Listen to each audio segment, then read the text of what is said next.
Contoh, ini judul penelitiannya, pengaruh kepemimpinan terhadap motivasi kerja. Berarti kan di sini ada dua variabel, yaitu variabel kepemimpinan dan variabel motivasi. Oleh karena itu, yang pertama adalah dideskripsikan tentang kepemimpinan. Dalam contoh ini hanya menggunakan dua referensi, tapi yang sungguh-sungguh nanti sampai 10 atau 15 referensi. Di sini menurut McKinsey, kepemimpinan adalah proses mempengaruhi orang lain untuk mencapai tujuan yang telah ditetapkan bersama. Kata kuncinya mempengaruhi orang lain dan tujuan. Sedangkan yang kedua, menurut Ginsberg, ini dinyatakan bahwa kepemimpinan adalah proses di mana seseorang individu mempengaruhi anggota kelompok lain untuk mencapai tujuan kelompok atau organisasi yang telah ditetapkan. Jadi ini kan ada dua definisi, namun kata kuncinya hampir sama. Kata kuncinya adalah mempengaruhi orang lain, dan yang kedua adalah tujuan. Maka dari dua definisi ini lalu dibuat sintesa. Ya. Sintesanya ini tergantung pada peneliti untuk mensintesakan. Nah, ini saya mensintesakan bahwa kepemimpinan adalah proses di mana seseorang individu mempengaruhi orang lain untuk mencapai tujuan kelompok. Ini adalah sintesa dari dua teori. Teori tentang kepemimpinan. Nah, sekarang teori motivasi. Ini dari Ginsberg yang menyatakan bahwa motivasi adalah proses yang dapat membangkitkan, mengarahkan, dan memelihara perilaku orang untuk mencapai beberapa tujuan. Dan oleh Griffin dinyatakan bahwa motivasi merupakan faktor-faktor yang menyebabkan orang memilih jalan tertentu. Ini kan ada dua definisi, ya, dua definisi yang ini agak sedikit berbeda, namun intinya sama, yaitu sebagai faktor yang mempengaruhi orang lain untuk mencapai tujuan tertentu. Ya. Nah, dua definisi ini kita rangkum menjadi bahwa motivasi adalah seperangkat faktor yang dapat membangkitkan, mengarahkan, dan memelihara perilaku seseorang untuk memilih jalan tertentu dalam mencapai tujuan. Nah, ini sintesa dari dua teori.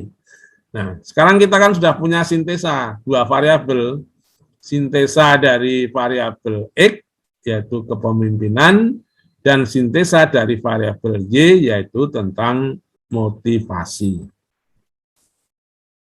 Sehingga kerangka berpikirnya sebagai berikut. Bila kepemimpinan merupakan faktor-faktor yang dapat mempengaruhi orang lain, yang pertama, maka pengaruh tersebut akan dapat membangkitkan, mendorong, dan memelihara perilaku seseorang mencapai tujuan. Jadi berdasarkan sintesa, kepemimpinan, dan motivasi dibuat kerangka berpikir seperti berikut.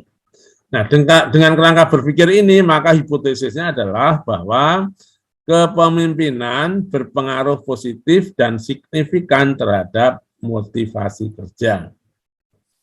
Pengaruh positif berarti setiap kenaikan variabel X akan meningkatkan variabel Y. Nah, ini ada kata signifikan karena belum tentu bahwa setiap penelitian itu memunculkan kata signifikan. Kata signifikan ini hanya muncul kalau penelitian dilakukan pada sampel yang random dan hasilnya diberlakukan untuk seluruh populasi. Nanti dalam ujian hipotesis ada terbukti signifikan dan terbukti tidak signifikan. Terbukti tidak signifikan berarti hipotesis itu hanya terbukti di sampel saja, dan terbukti signifikan berarti hipotesis itu berlaku untuk populasi yang lebih luas.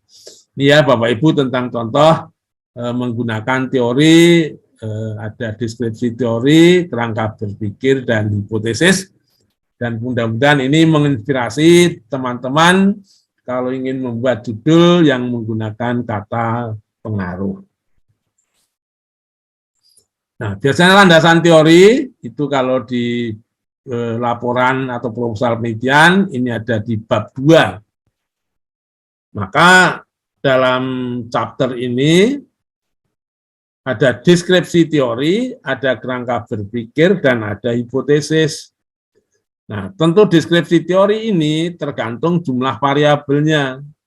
Kalau variabelnya 5, maka ada deskripsi 5 variabel. Dan masing-masing variabel dengan 15 referensi, berarti ada 75 referensi.